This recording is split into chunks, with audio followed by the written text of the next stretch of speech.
let's take a trip right on back to 2014. After a successful partnership between Inti Creates and Capcom for the entirety of the Mega Man 0 and ZX series, and the big return to form of Mega Man 9 and 10, the dark age of Japanese gaming known as the late 2000s, early 2010s reared its brown and grungy head within Capcom's walls.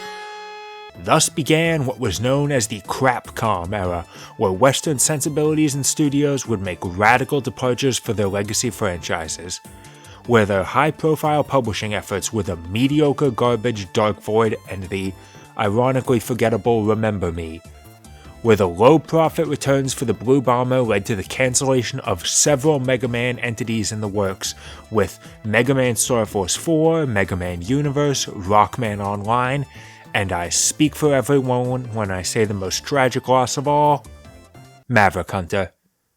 I pray to a shrine daily for its return. And when Nintendo's Herculean effort of putting Mega Man in Smash Bros. Meant that they should have bought Mega Man from Capcom because Nintendo has no franchises of their own that they've ignored for longer. It was a bad time for Capcom fans, it was a worse time for people who had to listen to Capcom fans. But without Capcom as a prolific partner, no one to back their ZX3 that was in development and we had no idea until they casually dropped that bombshell in a live stream, Inti Creates had to figure some stuff out. Crayon Shin-chan can only prop one up for so long. It was time to begin cultivating a stable of their own IPs, starting with Galgun. Galgun Returns promises 423 varieties of panties. I don't know why they would need any other games, why any other games need to exist. Yet even so, they began putting their Mega Man experience to good use with Azure Striker Gunvolt on the 3DS. For those that may be new, this isn't the first time Gunvolt has been featured on the show.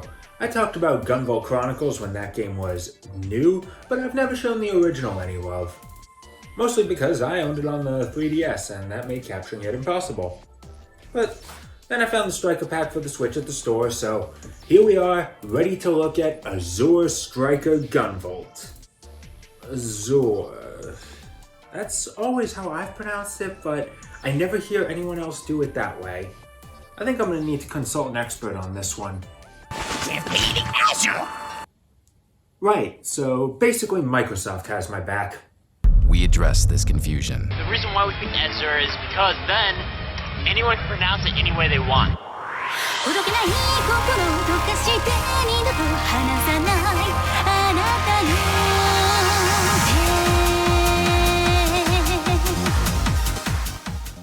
In the future, superpowers are discovered in humans known as adepts, destabilizing society and providing the opening for energy mega conglomerate Sumeragi to run the world, capturing adepts to either run human experiments on or ship off to concentration camps. Most recently, they've been using an idol program called Lumen to resonate with the septimal power of adepts and sniff them out. This doesn't sit well with Quill, an underground collective for adept equality, who sends the Azure Striker, Gunvolt, He did it! He said it! to destroy the server broadcasting Lumen's music. And it's there that he discovers that Lumen isn't a program, but the Septima of a young girl named Jewel, forced to use her power against her will. Unable to kill an innocent, Gunvolt defects from Quill and takes Jewel with him, turning freelance to act as a family for Jewel. It's not all bad, as Gunvolt still takes most jobs from Quill, jobs that put him up against Sumeragi's adept enforcers, while also facing against an ordinary human with a real hatred for adepts, Kopen. That is, until Jewel is captured by Sumeragi higher-up Nova and taken to a space station, where Lumen's music can be played all across the world to flush out all adepts in hiding. Gunvolt takes the orbital elevator to save her with the help of Quill leader and his father figure Asimov, destroys Nova, and takes Jewel home. Rather, he would if the two weren't stopped by Asimov, who is thrilled with Gunvolt for foiling Sumeragi's plans. Now, at the top of the world, Asimov wants to use Lumen for the opposite purpose as Nova, to kill all humans and create a world for adepts. And when Gunvolt refuses, Asimov shoots him and Jewel without a second thought and goes on with his day. Gunvolt only survives the bullet wound thanks to Lumen's power, freed once Jewel had died, and takes his vengeance out on Asimov. and with the battle over, having lost everything and unable to face his friends, Gunvolt aimlessly wanders into the sunrise. Given that this is a Mega Man style game, the story is fairly light, even compared to Mega Man Zero, and it mostly comes down to the standard boss stages because nothing happens to move the plot forward during the entire middle section, aside from small interludes to introduce Nova and Kopen. Even the mid-stage is just to further establish Kopen, who only appears after this as one more fight. Once the world and characters are set, narrative takes a strong backseat until it's time to mount the climax. But it's not necessarily a bad thing, not just keep the game's pace up, but because it allows a chance for the characters to breathe. Gunvolt talks to everyone around him, from discussing mission objectives with Monica and Zeno, banter with all the bosses, to just talking with Jewel. They're not long conversations, but this isn't aiming to be high art. It's sufficient enough to be engaging. Though, again, Kopen doesn't get the development he clearly needs, and for being the final villain, Gunvolt's relationship with Asimov is all simply told to the player, not shown in any capacity. However, there's an important distinction to be made regarding the quality of the character writing. The translation you're using. Yes, the game originally launched on the 3DS with a specific English translation, but because of fan backlash, a completely new translation was made for the Striker Pack release and patched into the original download. And let's not kid ourselves, that original translation did have several objective faults. The near-complete removal of Japanese voice acting, the heavy cuts in Jewel conversations, along with several questionable choices like the removal of mid-stage dialogue, and I'm sure some people have things to say about the usage of gender pronouns. But I've always preferred this earlier translation. I accept its flaws because there's just so much more character in the dialogue. It's possible it's less accurate, I'm not Legends of Localization, but this isn't some high RPG, there's no assortment of subtle details that only show up with careful attention. Taking a more fun approach doesn't detract from the story. It does change Gunvolt into a generic snarky jokester, but his original characterization wasn't especially interesting either.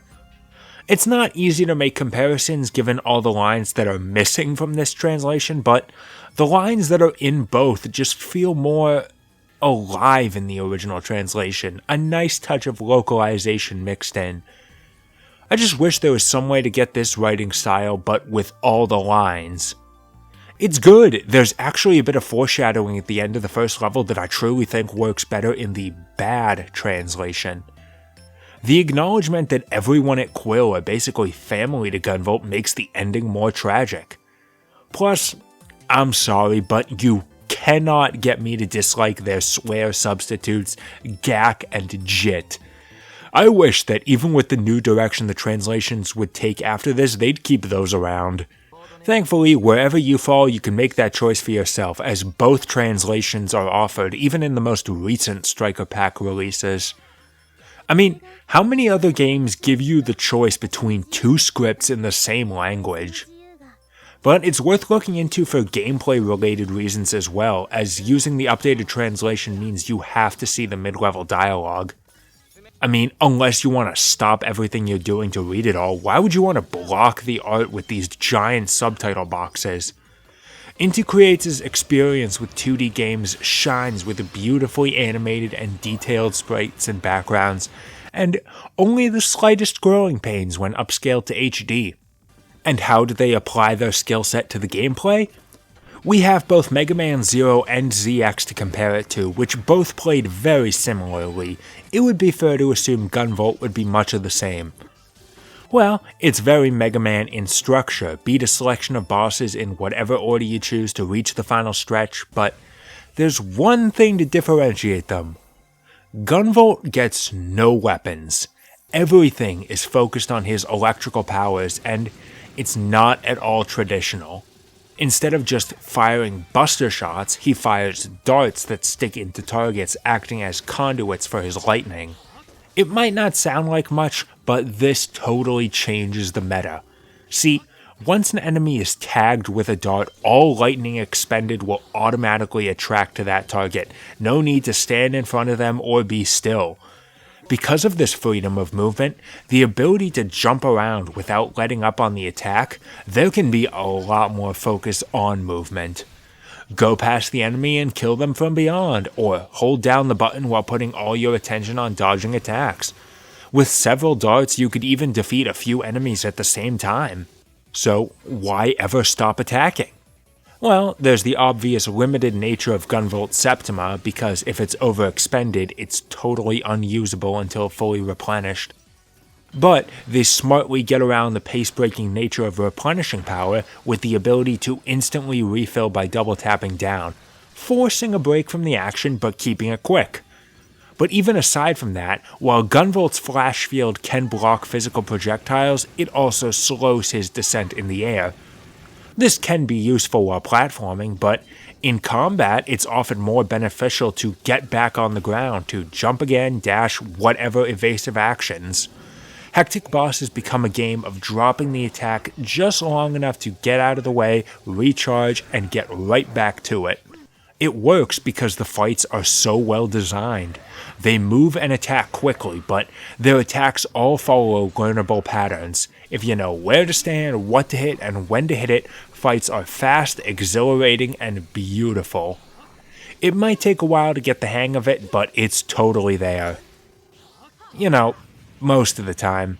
They get a little advanced once in a while, and 8 years later, I still don't know how you dodged this one attack. It's so good most of the time, it really sucks when it falls short. It's not like you have to be perfect, reach all the way up to the heights of the skill ceiling. Inti Creates helpfully included a few ways to make things easier. First is the core prevasion mechanic. Anytime Gunvolt is not attacking, any attack will pass right through him at the cost of energy. Another reason to let off the gas once in a while.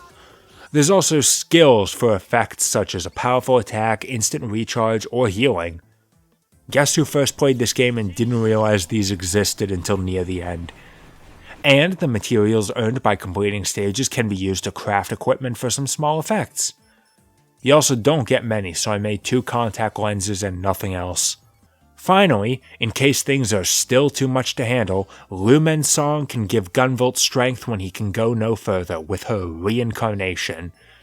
Now, I don't have any real footage of this because I'm just too good to let this happen. I only died once near the end when reincarnation isn't available for story reasons. So yes, you do eventually have to get good without reincarnation, but it's a hell of a crutch early on. Infinite energy, meaning infinite prevasion, and infinite jumps. And J-pop. Assuming Lumen actually decides to come to your rescue. The chances are raised by talking to Jewel between stages, but it's still random. So, with all these safety nets, what's the incentive to play well? I mean, past the basic skill level needed to even finish the game, because it's not a cakewalk. Well, truth be told, there's not much for the casual player, though the game does nudge you with one thing. Score. Score is all over this game. Some games would settle for just a score total and a timer near the end of the stage, but not Gunvolt. Score heavily ties in with the kudos mechanic. Killing enemies in certain ways earns kudos, which are banked when you reach a checkpoint, and you'll lose the points when getting hit, even if prevasion prevented any damage. So don't get hit if you want to maximize your score. Now, where do I begin? First off, simply getting hit is a pretty steep punishment for losing all the score you've built up. In the original 3DS version, it happened if you got hit once, and there was no way to change that.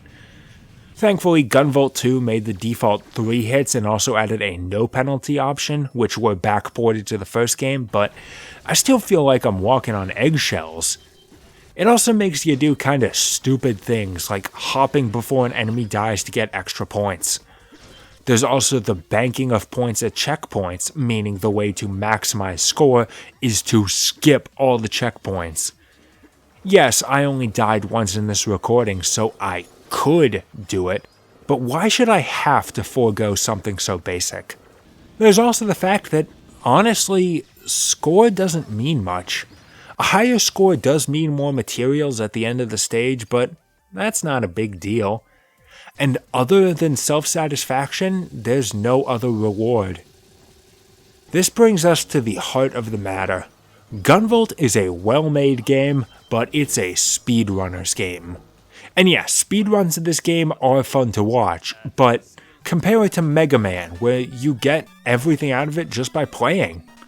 Here, there's visible systems in play to encourage trying harder, but unless you get your enjoyment from bettering yourself, it feels a bit empty. Now don't get me wrong, what is here is just as satisfying as any other game in this genre, it's only the different aim that makes it feel hollow. At least there's one casual benefit to high kudos. Having over 1,000 kudos triggers one of Lumen's songs to play. That's it. And all you have to do is kill a bunch of enemies in specific, often difficult to do ways, not get hit, and probably skip a checkpoint along the way. At least it's good music.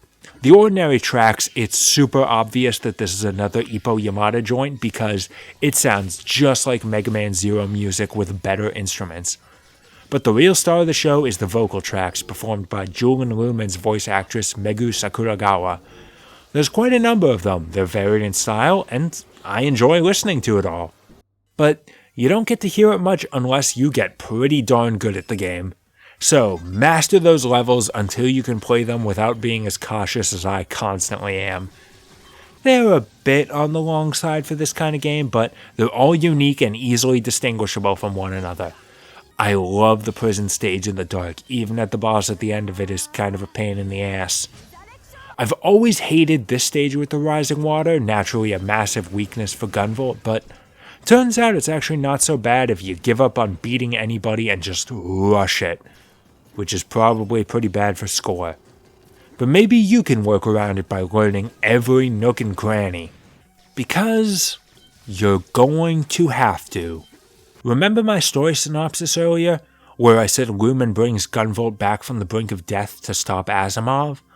Well, that's the true ending. Something you have to work to earn. Each of the 6 main stages, plus the mid-stage, has a gemstone hidden in it.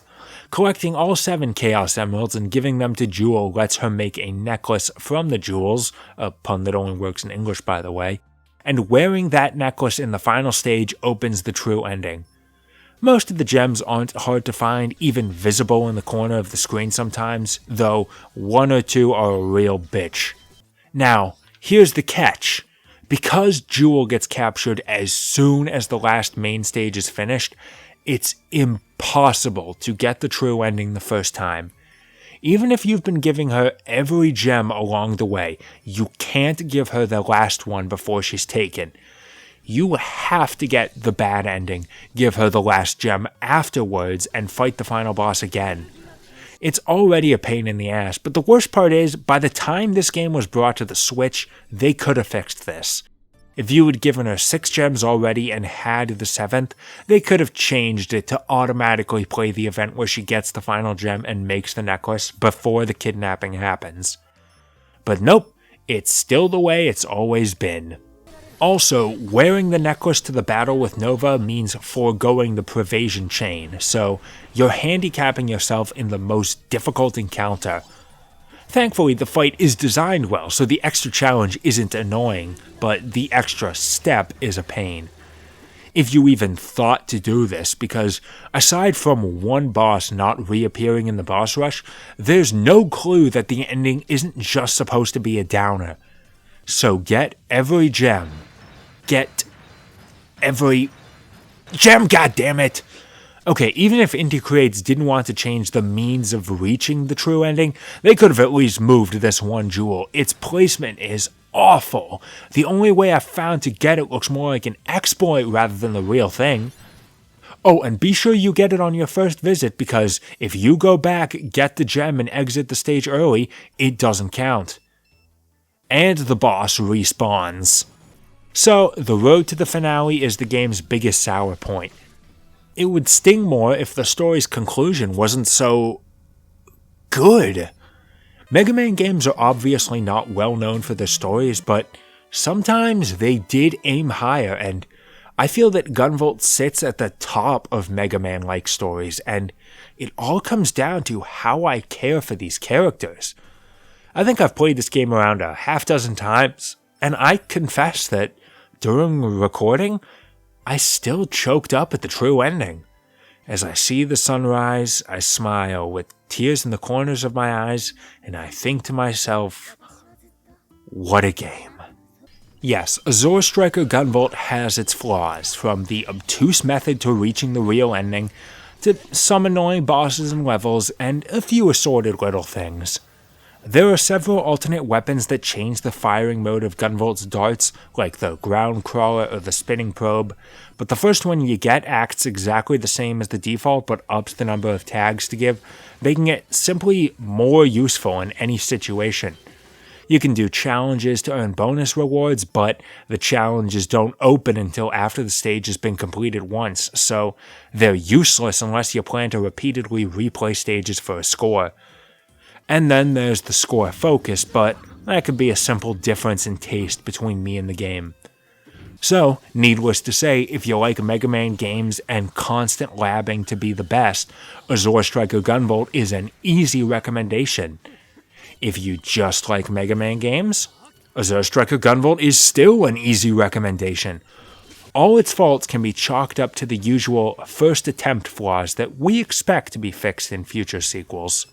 Thankfully, there were future sequels. When Inti Creates was still trying to find their own footing, Gunvolt gave them an independent identity, and the Azure Striker became the company's mascot of sorts. Their Japanese Twitter account is still @GunvoltOfficial. The character has appeared in several crossover games, enough that he's squared up against Shovel Knight 3 times now. Their big future successes like Blaster Master Zero and Bloodstained Curse of the Moon might not have happened if they hadn't already found a solid 2D action footing. But what about the true successor, Azure Striker Gunvolt 2 in 2016? Did that game keep up the momentum the original had started?